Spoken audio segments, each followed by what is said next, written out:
I would like to thank all of you hardy people for being with us today.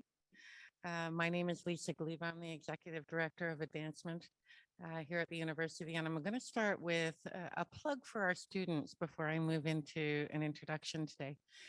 For Alumni Reunion, we've launched a campaign called Being Well at St. Mike's. You may have seen the cards on registration tables as you've been moving about. Essentially what this is a collective of activities that invest in the physical, emotional, intellectual and spiritual health of our students. So I welcome you to join me in supporting this. And if you do, please collect one of your ribbons to attach to your lanyard from Betty, who will be pleased to help. So again, thanks for joining us on this lovely afternoon. I will say it was predicted to rain, so being in here was going to be refuge for all of you to enjoy this.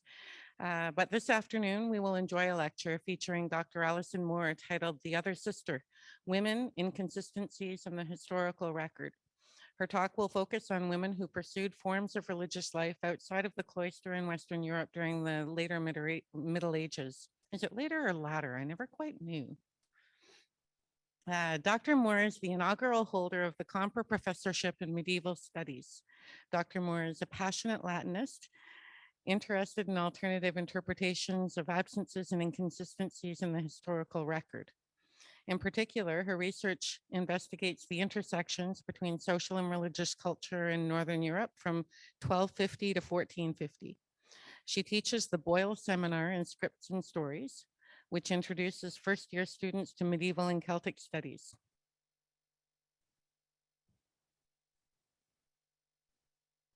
In addition, Professor Moore has organized the annual Medieval Women's Writers Workshop at the Pontifical Institute for Medieval Studies since 2017 and regularly hosts symposia on medieval women writers.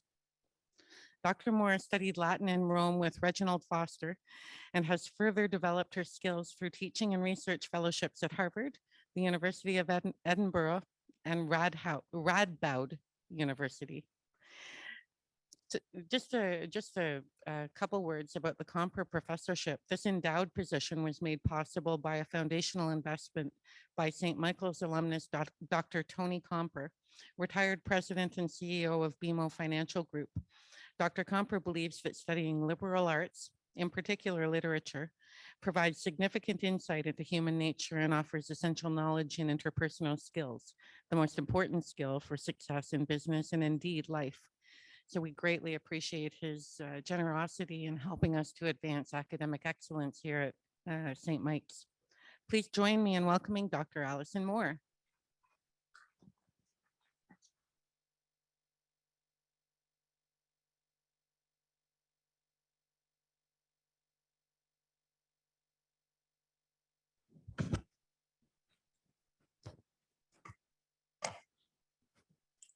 All right, well, thank you to all of you for being here. I'm having used, this is my first time with a remote mic, so can I be heard? Excellent. All right, well, thank you so much, Lisa, and thank you to all of you. I hadn't really realized that I would be competing not only with fellowship and friendship, but with just beautiful sunshine in the afternoon. So I will try to keep things just a little bit shorter. I should probably begin by saying that the research for The Other Sister came out of a sort of longer book project that I had been working on and finished in, I think, published in 2018 as Fictive Orders and Feminine Religious Identities. And while I was doing research for that book, it really involved sort of process of kind of history. I tell my students never, ever do things this way. Stories should have a beginning, middle, and end. And really the research for that book involved going into archives and finding all the little bits and pieces that didn't fit, configuring them, reconfiguring them in a way that would finally allow the story to make sense. When finishing that book, I realized that I had more or less sort of opened sort of Pandora's box, if you will, and realized that I knew enough to know that the traditional story of women, particularly women religious, being passive and obedient and really sort of fitting into all of their appropriate boxes was entirely wrong. But I didn't know enough about the whole rest of the framework to fill in the bits and pieces. And what did they do? So together with my friend and colleague, some of you may have known from the history department, Isabel Koshlan, we put together a project that is called The Other Sister. And the other sister is the woman who really sort of slips out of the picture. So many of the arguments and the sort of writings focused on Hildegard of Bingen or Saint Scholastica, women who really sort of appear almost as just stock characters in the story. What we never have is the woman who stepped just a little bit outside of the box. And in the other research that I was doing, found out she existed. And now really this project is to just figure out what it is that she was doing. And of course, this whole business of what does a woman religious do? Who is church? Who is allowed to be church? Is something that's still really an issue in the modern world. In 2013, I had the privilege of living in Belgium and doing some research on women who are commonly known as beguines. We'll talk a little bit about what that means. And really got to meet a woman who was utterly fascinating, Sister Marcella Patton. Now, in 2013, she passed away, and her funeral was just a rather incredible affair. It was a small church in Courtrai, the place where she was living, but was attended by bishops, people who lived on the street, government officials. Everyone just seemed to be touched by this woman. She's commonly referred to as the last living beguine, but we'll talk about whether that's relevant or just appropriate. Her story is really that she, well, and here I have another image of Sister Marcella. She's playing an accordion here. Her story was really something that is very, very familiar to the medieval women that we will look at and talk about. She moved to Belgium from South Africa, and she was educated by nuns and really thought her desire was to become a convent sister. She was legally blind, and so there were concerns about whether or not she'd be able to participate in the divine office. So she wasn't entirely sure that she could be part of a community, and eventually the community said, all right, no, it's just the kind of work that we do is not really the kind of thing that would be most appropriate for you. So Sister Marcella went and became a beguine. Interestingly, and I'm sorry, I promise not to do a lot of jumping around because I know there are our friends on Zoom. However, I just wanted to draw your attention to this little doll, which unfortunately I managed to cut out of the picture. But Sister Marcella, despite being legally blind, made her living and supported charities by formulating these little beguine dolls. And of course, when I asked her how she was doing this and how she could with really limited sight, she just smiled and said, oh, I have a friend who comes with me to choose the colors. Now, this tradition of women who couldn't enter the traditional structures of religious life is something that was very familiar to women in the high and later Middle Ages. One of the women, you see here, and of course I have to put manuscripts on slides. It's perfectly okay. I'm not going to ask anyone to read that, but that is just an image that's taken from one of the copies of the life of a woman named Marie of Wany. Now, Marie spent her early life longing to be a Cistercian nun. Her Vita tells us that she followed in the footsteps of Cistercians when they were around. She just went to convents, regularly prayed, and all the rest of it. Her parents had other ideas, and they found a young man of a suitable social station for Marie to marry. Now, Marie, being an obedient woman, decided, all right, this will be fine, I will go through with it. On her wedding night, she told her new husband that she had already taken a vow of chastity. The story never tells us what his position on this was, but the two moved to a kind of hospital community and spent the rest of their lives serving lepers. Now, for a woman to, work to medical work, and particularly to work with lepers, some of whom were, of course, unmarried men.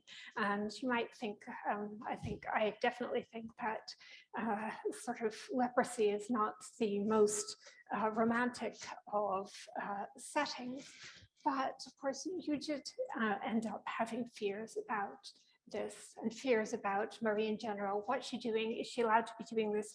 Who gives her the authority to do this? A man who turned out to be one of her biggest supporters, his name was Jacques de Vitry. He was a popular preacher, later Bishop of Acre, and one of the most important in the who's who of 13th century Christendom. And he admired Marie, thought of her as one of his teachers, and recorded the story of her life and religious behavior in a form of writing called hagiography. So these are saints' lives, they're not biographies to tell you sort of what that person did so much as why that person is fantastic and holy. And one of the things that Jacques really felt was important to mention about Marie was that she was unique and wonderful, but she was definitely not one of a kind. He said it was not only Marie who was working with lepers and, of course, working in charitable institutes and things like this, but he said, and this is from the prologue here, you saw many holy virgins in the little garden of the Lord, by which he means area in and around Liège.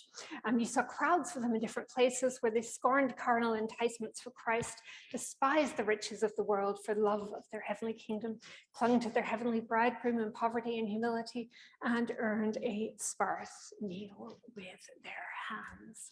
And he goes on to list some of the things that these women are doing. It mainly is care for the poor and care for the sick. The other thing, Jacques, being sort of one of the who's who of medieval Europe, rather than just Low Countries, also noted that this was not a unique phenomenon. He pointed out that in Flanders and Brabant, these women are called Beguines. In France, they're called Papillarde. In Lombardy, they're called Humiliate. In Italy, they're called Bizocche, which incidentally comes from a name of Hughes. They were Heels, something like this, and Coquinuni in Teutonia. And when we look at these things, what ends up being fascinating is not so much the names for them, but the idea that throughout Europe, there were communities of women who really sought an active role in the church by really doing what needed to be done. They didn't follow a religious rule. Nobody really said, all right, Marie, you must go and serve the lepers, or no one said to Christine, you should go and counsel this particular official, but they would really do just exactly what needed to be done. There are all kinds of discussions, and I'll just mention briefly, because of the roots of the word begin. Some people will say that it's because of Lambert le Bègue, who translated the Bible into verse and interacted with lay people. Some people will say they're called beguines because they lived in béguinage, which is a little bit funny because the very, very early beguines really just lived in their houses. The béguinage came a little bit later. Some people will say the influence of Saint Bega, which ends up being a lovely story because Saint Bega was friends or had a sister who became a model for a secular canasses. The problem would be she is about 200 years too early and lived a monastic life. There's some idea that it has to do with the color of their clothing, some idea of an association with the Albigensians, which some of you may know are just a particular type of heretic that was problematic at that time. So you've got all kinds of connotations with beguines are heretics or heretics are beguines, and the whole thing just becomes a little bit conflated. In reality, the story is probably a little bit less dramatic. The beguines were just women who were doing what needed to be done. I have an image here of a little beguine house. The bicycle is not authentically medieval, my apologies. So it's heavily, heavily restored. And Mechlin is a very, very tiny city. So I think when I went there at first and was told that historically there were almost 300 béguinages, I thought, this is remarkable. But what they meant is probably what we would know or think of now as graduate student housing, really tiny, tiny houses where, and this is, it's quite restored, but it really is sort of a room and kitchen on one floor and a bedroom with a little study on the other. The just interesting thing about these is you had so many of these little tiny houses, these little tiny béguinages. In Mechlin, they all sort of form a loop around the church. Here you have the Church of St. Elizabeth, and Elizabeth of Hungary was, of course, a widow who chose to remain in the world and serve lepers. She is not by any stretch of the imagination beguine. She was a lay woman. She's often now thought of as a Franciscan tertiary for all kinds of reasons that we'll go into briefly in a moment. But the idea of this woman as a model, a queen who left her wealth and served the sick, was attractive to the beguines. This is also from Mechlin. And unfortunately, when I tried to zoom in on any one of these little images, it just ended up being far, far too blurry. But I think Lisa will make these available, or someone will make these available, and you can try that yourselves. This is a map of Mechlin, and the church is in the center, and all the little beguine houses are around that. Over the altarpiece, it really has these women looking like nuns for reasons that we will discuss, but doing perfectly, perfectly non-heretical things like mending clothing or kneading bread. Really just living quite ordinary lives. And then closer to the bottom, you have some of their works of charity with beguines who were quite often involved in caring for the sick. As I mentioned, you have these throughout Europe. If some of you have been to Amsterdam, there is the Begijnhof, or béguinage, that is in the middle of the city. Interestingly, it is still a series of small houses, and they're still lived in by women who are usually involved in some kind of social justice. Here we have Elizabeth over in the Germanic regions. We have a woman that we'll talk about in a moment, Margaret of Cortona, very interesting story, but in Italy and in Scotland, we have in Aberdare, the hospital of St. Martha, for women who end up being known by a different name, ran a small hospital or hospice. They have the idea of, and today we're talking mostly about women and feminine aspects of this, but of course beguines do have male counterparts called beguards who are sort of making their way into this project now. And what they were doing really together was running things that were vaguely akin to soup kitchens. They would work cooperatively to really do what needed to be done in the community, serving the needy, serving the sick, serving the poor. And there was really no sort of idea of, well, men and women shouldn't have this much contact, or, all right, this person can't possibly be in charge because that really needs to be a male and clerical role. It's a very, very different way of looking at these things. All right, now that's sort of the basics of who these people were. Now we end up with the problem. First of all, I think if they were fairly visible, they were talked about, and there was a lot of them, then why on earth isn't their story told? Oh, it gets complicated. First of all, the whole business of when we look at the past, people will tend to want to tell a story and put things in categories. And I will tell the story of the history of the Beguines or the Benedictines, or we'll do it nationally and say, I will tell the story of the Irish or the Druids or something like this. We want to have categories. We want to understand, all right, what were these people doing before we understand how they were together. When we look at some of the things, because the nature of this movement was so organic, we end up with really things being called many, many different names.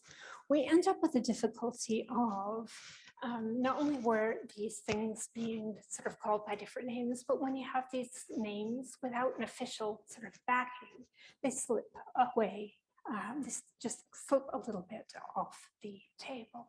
Now, I'm sure nobody really wants to hear a big, lengthy discussion of what's the difference between a rule and a constitution and exactly what's involved in figuring out what a mumbar is. But when you look at some of these documents, you'll end up with, first of all, the problem of little bits and pieces are not making sense. And then you will be ending up with the problem of, all right, these little bits and pieces that are not making sense are not typically copied and re-copied. The other difficulty is, and I mentioned we would talk about Margaret of Cortona, a lot of, in many, many cases, when things don't quite fit our particular models, our tendency tends to be, all right, let's assimilate them.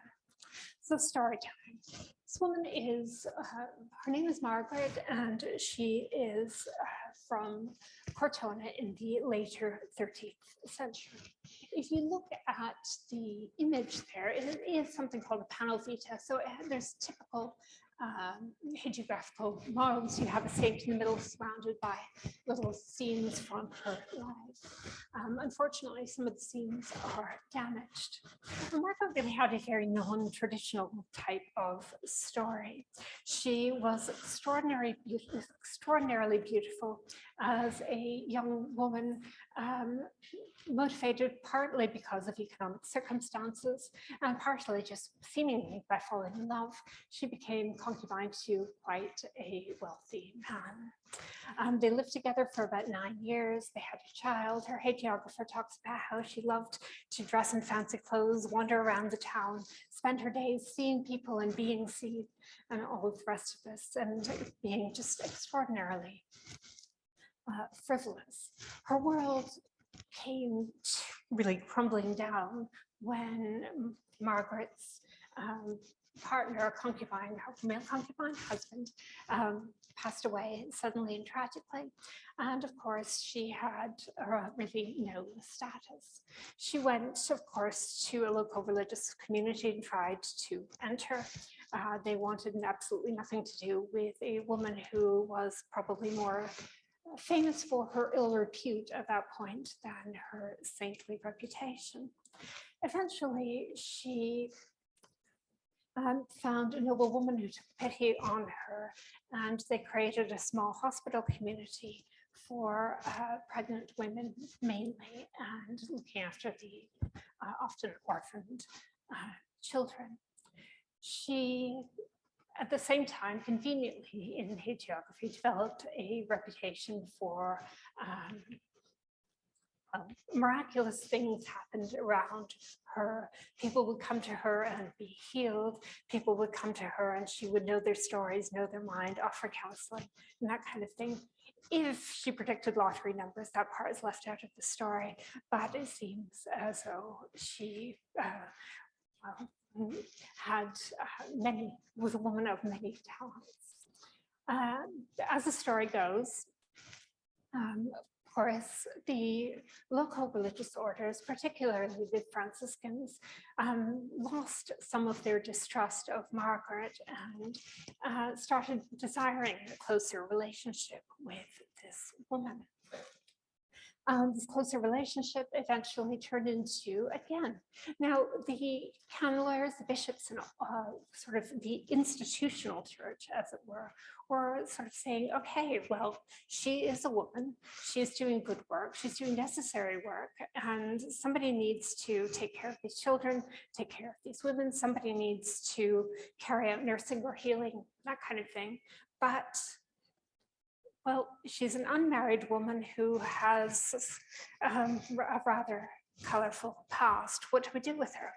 Well, it's kind of this whole business of, I know, let's make her a nun, seems to have been the solution. So the hagiography will tell the story of Margaret of Cortona, not as a lay woman, not as a woman whose spirituality was shaped by the world in which she lived, but as a woman who was drawn to a particular order, and this order, and more importantly, the authorities in it, gave her the authority to work in the particular ways that she did.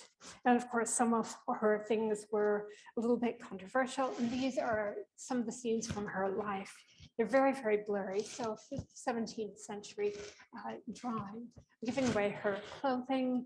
And here, if you look very, very closely in the corner, I'll point it, but you can see a little demon that is flying away. And basically the story, this is in her vitae, is there was a man who was in despair and who was in the process of hanging himself. Margaret came, was told miraculously of this, managed to cut him down. And of course, the demon left him. And I think in the vitae, I think he went on to become a Franciscan and have a reputation for sanctity on his own.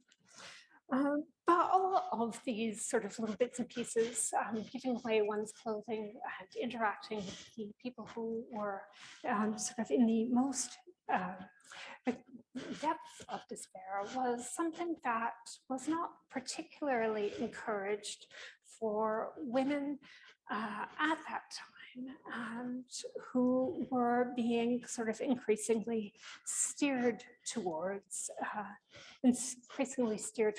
some kind of more traditional religious life. At the end of the 13th century, we have this made institutional with a document called Periculoso, this whole idea of it's dangerous out there. And Periculoso said, basically, all women that the church recognizes as officially acting on its behalf, so all nuns in a technical legal sense, moniales, must be enclosed. Then of course you have this whole business of, well, what do you do with the ones who aren't? Well, what do you do with the ones who aren't? You end up arguing about it for sort of,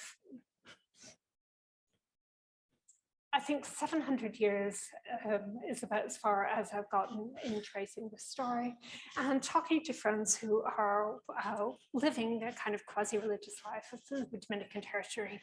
I consecrated virgin in the modern world, it still is the same kind of thing that is being argued about. Now, just with sunshine and all of this, we won't spend a lot of time on canon law because, well, I know we're competing with fellowship and sunshine, and those lovely looking biscuits back there is probably not canon law is probably not on your mind. But the important things to keep in mind are canonists would argue about these women. You had one canon lawyer just saying, well, what do we do with them? We don't know whether they're ordinary women or nuns. They don't live in the world, they don't live out of the world, they aren't getting married like they're supposed to, and they aren't really specifically really rejecting it. So if they're not one thing or another, well, what are they? Think, well, what are they indeed? They are the other sister. They are women who have been living a little bit on the margins. Now, tuberculosis, I mentioned before, this idea that, okay, if you don't accept some form of enclosure, we don't accept you.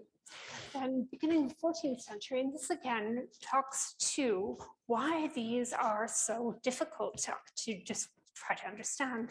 1311, the Council of Vienne condemned beguines. It said they were pernicious and detestable women who were involved in ungodly behavior. So of course, condemning them, but in the same document saying, but this in no way applies to those women who are living in their homes, living in the world and serving God as God directed them, which is kind of what the ones that were called beguines were doing. But the counselors who seem to recognize, all right, there is a problem, and the problem is what do we do with all these unruly women? Were more interested in kind of blanket, look, I solved this, rather than finding out what was actually going around on the ground. Council of Vienne ended up being more problematic than it should. It would have probably just been another sort of layer in all of the competing and messy forms of regulation, had it not been for the Constitutiones Clementina in 1317, which was really the last collection of papally issued canon law that circulated after a council. And the only reason that that's important is because people ended up thinking, well, this is the last one. And it wasn't just we stopped doing it because we're saying the same things every 5 years. It was, all right, this must be the final word. And if the final word are beguines are pernicious and detestable and involved in ungodly behavior, then we really don't want them to be around, no matter how much good they're doing. So the individuals, much like Jacques and other his contemporaries, and Hugh de Fleuret and Thomas de Canterbury, and a whole long list of clerics who were working with these women, just said, okay, look, solution. They don't like beguines. They don't mind women doing charity. You're not beguines. Call yourself something else. So you end up getting all the names that were already around with the Pinzocere and the Coquenune, which takes its name from cooking nun, or the Bisoke or the Humiliate. And they added other things, Mantellates, the women who are veiled, or penitents. And then, of course, tertiaries, third order tertiaries of this, that. And the next thing, fine, they're doing exactly what they were doing all along. They're just no longer beguines, except when they are, because of course, other than canon lawyers who would argue about the technicalities, common people themselves still used the terms interchangeably, which makes them even more difficult to try to pull apart, try to understand. But officially, they were no longer beguines. They started looking a little bit more like this. And in many cases, you really wouldn't be able to tell a beguine from a nun. If any of you are in Bruges, there's a beautiful beguinage called the Vineyard, which of course people will always look at and say, oh, this looking the vineyard of the Lord and all this, but no, originally the women who were there made their living selling wine, which they then used to finance projects in the community. It became a Benedictine convent around about 1920, and now the Benedictine sisters who live there wear white veils in honor of the beguines every Sunday. But if you talk to these women, and I was there working on a project and all of these rules and little bits and pieces, they'll get rather tired of people asking the question, are you beguines? Which, well, if they stopped dressing that way on a Sunday, probably could have taken a little bit, made a little bit of the problem go away. But you do end up in a situation like this.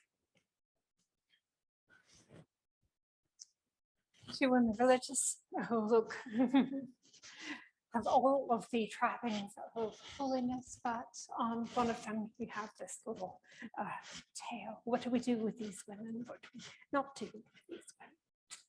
All right, so we're pulling all of this apart and thinking, who are these people? What were they doing? And what really message can they give to us?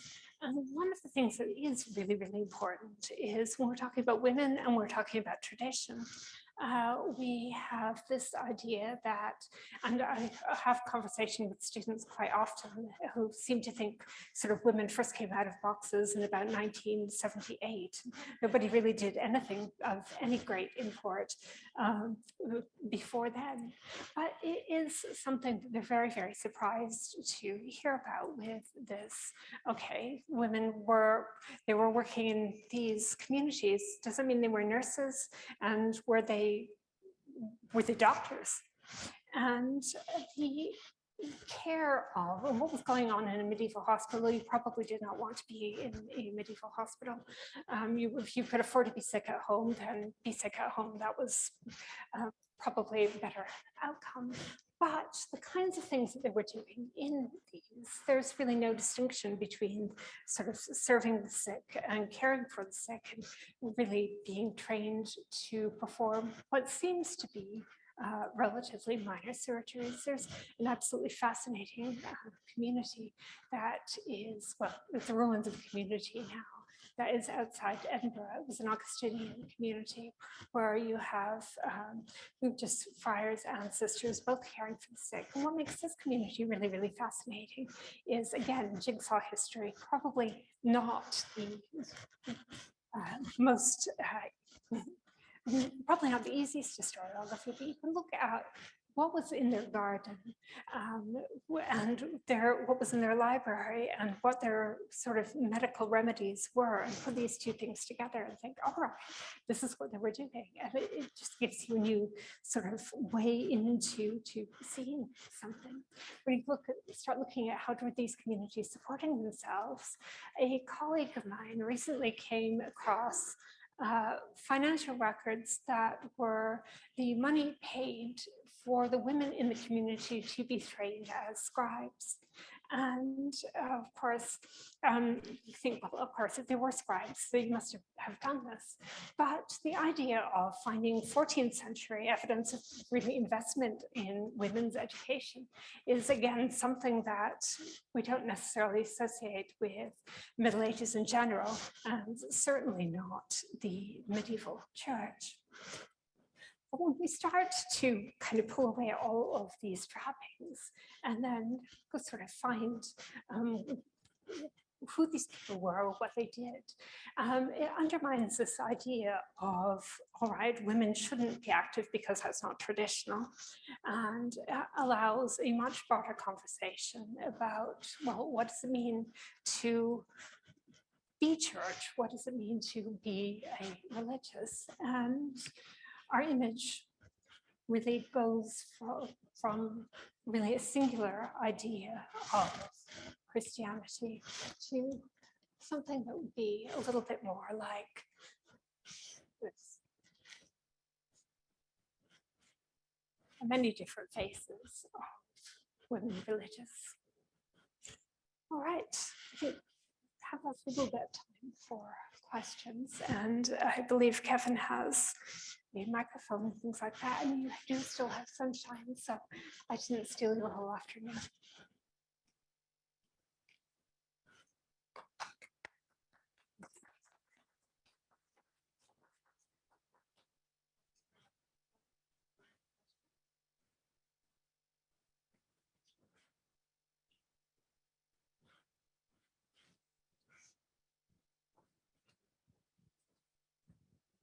Thank you very much.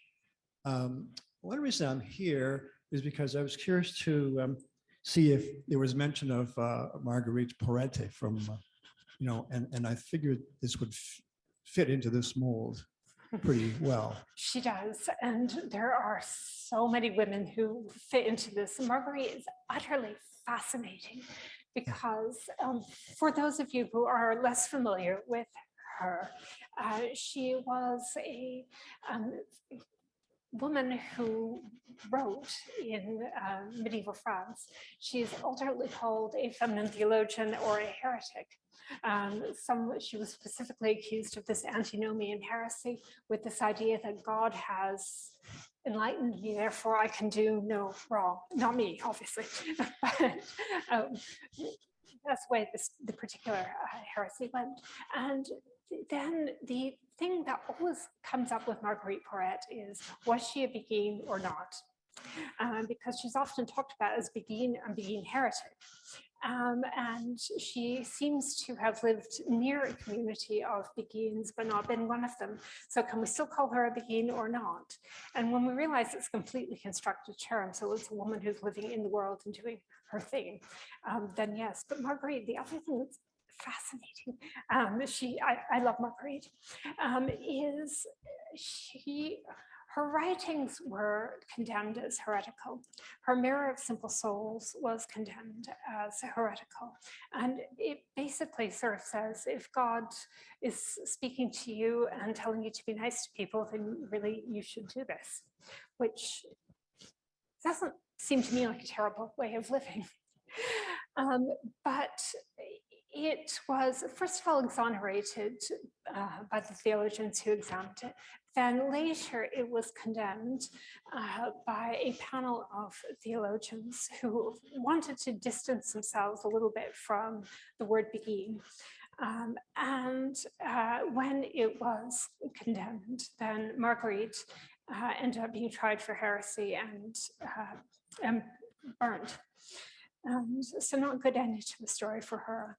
The text, however, was still condemned in France, but it circulated anonymously in England. It wasn't attached to her name. It was in Augustinian circles. It was a perfectly legitimate work of theology. And there's the whole thing there. Incidentally, she refers to Beguines as some of the perfect in this book, but not saying we Beguines, she just lists it as a group. So whether she was a card-carrying Beguine or not, I don't think she was, but I think if you take the term to mean any non-traditional woman religious, then certainly, I think. Thank you. So the outsiders. The outsider's outsider, yes, exactly. Any other questions?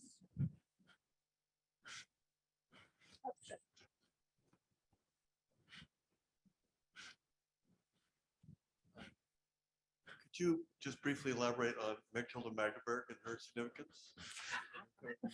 Different yet similar vein. Yeah, this is very different and similar vein. But Mechtilde Magdeburg and Hedwig and Mechtilde of Hackborn as well are women who really have entered the world as Beguine poets. And Mechtilde in particular and they all have very, very rich, very, very vivid poetry that is quite often discussing the soul's love for God. It's the kind of thing where if you take small sections of this, it's just really lovely and the kind of thing that you can write on sort of anniversary cards if you're inclined that way. But the whole business of this Beguine poetry is kind of an affective way of knowing God. It's this idea of longing for a union that's just more spiritual than carnal, but expressed in carnal language. And it is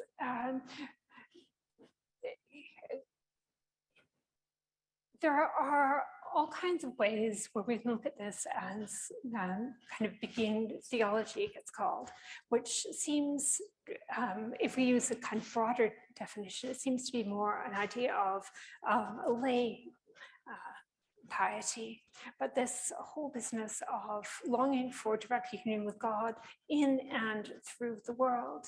The other thing that absolutely fascinates me about Mathilde is she often writes about herself as kind of a knight, and she is complete reversal of gendered imagery. It's anyone who hasn't read it, please do. But unfortunately, one of the things which Mathilde is in this and Hadvig is also, we know more about their work than we do about them as people. And it often ends up, all we can say is they're part of this milieu, and they were writing, so they were educated to some extent. And, but I suppose we can go a little further and say that really just spirituality and spiritual affectivity was very, very much a part of their world. And for anyone who hasn't read Mathilde or Hadvig, please do.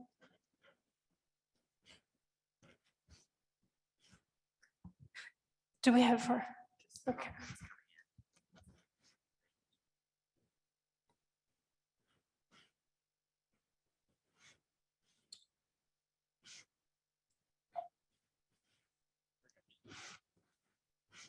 Any other questions? Oh, So given how we live now in a very strange world with gender ambiguity and all that, could you mind just elaborating further on Mathilde's take on the erotic? I mean, she sees herself as a lover, if you will, of Jesus, that kind of thing. And so, and that's, I think especially problematic if people aren't aware of the whole Jesus and spouse kind of thing. And so could you comment on that? we're speaking, I can talk for the next hour. No, I won't. Don't worry. But yes. Well, don't be shy about it. We're here to see you. So we can wait for sunshine. All right.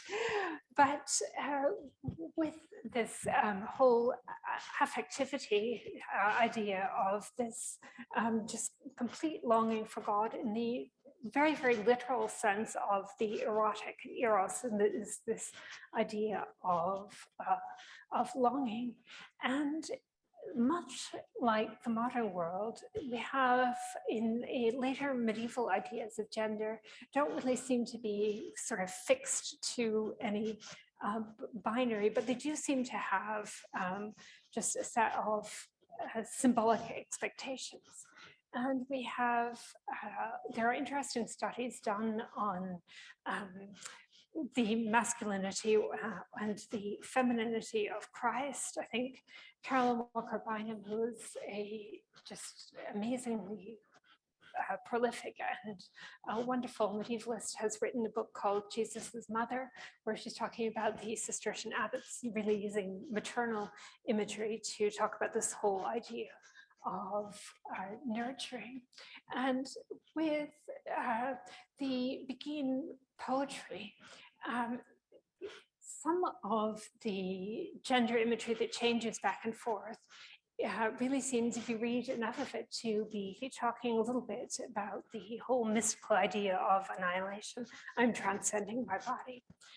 And you get this same thing happening in hagiography as well, this whole idea of, I think when early studies were done on it, there's a throwaway line of sort of attached to Mary Magdalene, who is sort of beloved of Christ, and then saying, Peter in this apocryphal text is sort of saying, well, she doesn't deserve to be one of the first to see Jesus. And then later hearing the words, well, I will make Mary male, and so she can enter into the kingdom of heaven. And you have sort of so many female saints that will end up being given masculine attributes.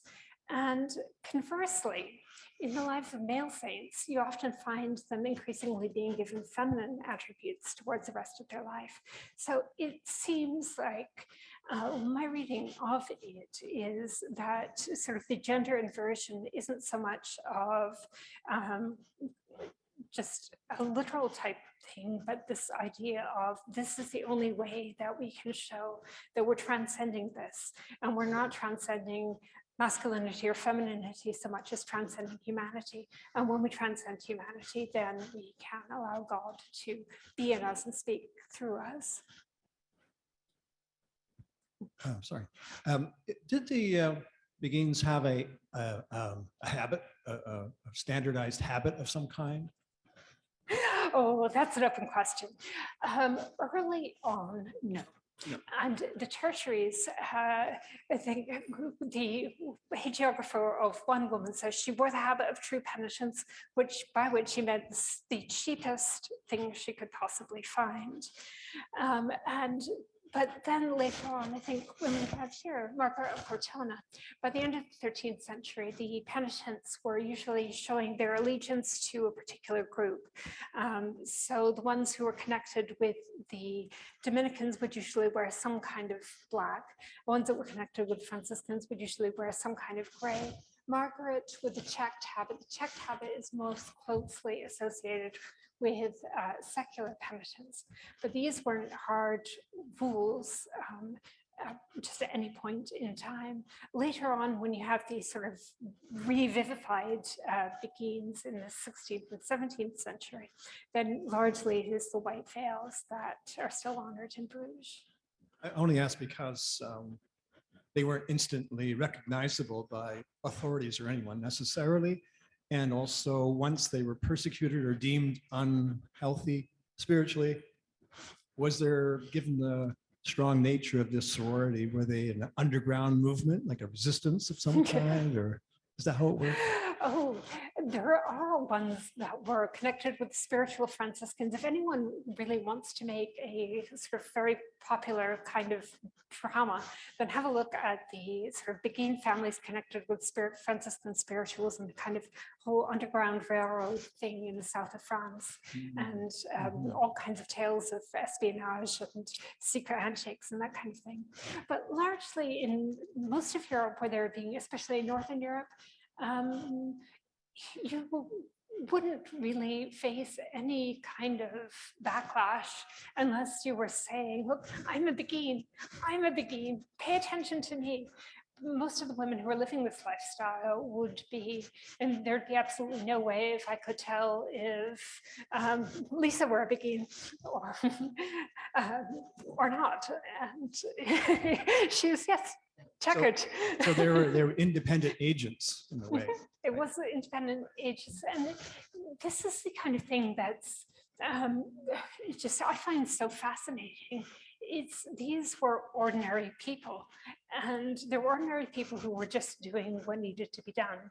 And then, of course, when they were recognized as doing what needed to be done, that you have people in institutions moving in and saying, all right, we have to put parameters on this and we have to try to understand it. And they were just like, well, I'm going to go and do this now. And, sort of that's how it kind of lasted. And then, of course, when they were not known as Beguines, they didn't change what they were doing, they just changed what they were called. And then later on, you have all kinds of things with the Council of Trent saying, again, women religious have to be enclosed. And then immediately afterwards, you had women who were saying, well, look, I'm not religious. I'm entirely secular. Therefore, this doesn't apply to me. And that evolved into the secular institutes and that whole business, which is almost another part of this kind of, well, I think when I was writing fictive orders, I would tell people that it was a history of how institutional, usually male clerics would tell women they were supposed to behave, and then how the women got around all the rules that they were putting in place.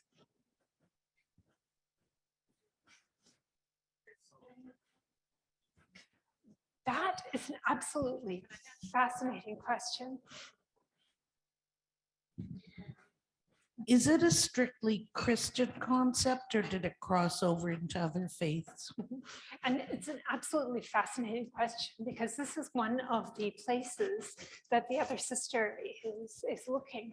At the time I was working on fictive orders and I was talking about this, I had a colleague who was working on war widows in Afghanistan and Pakistan, the modern world, and some of the structures that were emerging and some of the charitable activities that were being carried out were done in these communities as well.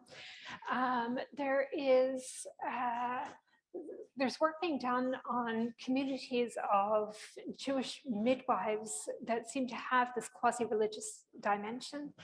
I know a colleague who is working on some of these similar communities in early modern Vietnam.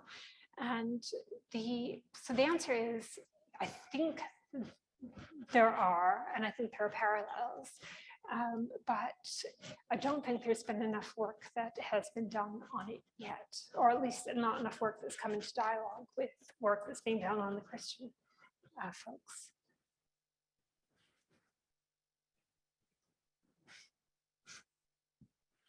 Okay, thank you. Any other questions? Seeing none, I'd like to just thank you, Dr. Moore, very much for this fascinating lecture. Really appreciate it. And know that I'm going to be revisiting it online. It's and I'm really looking forward to looking at some of these women. Love the story. So thank you so much. Well, thank you.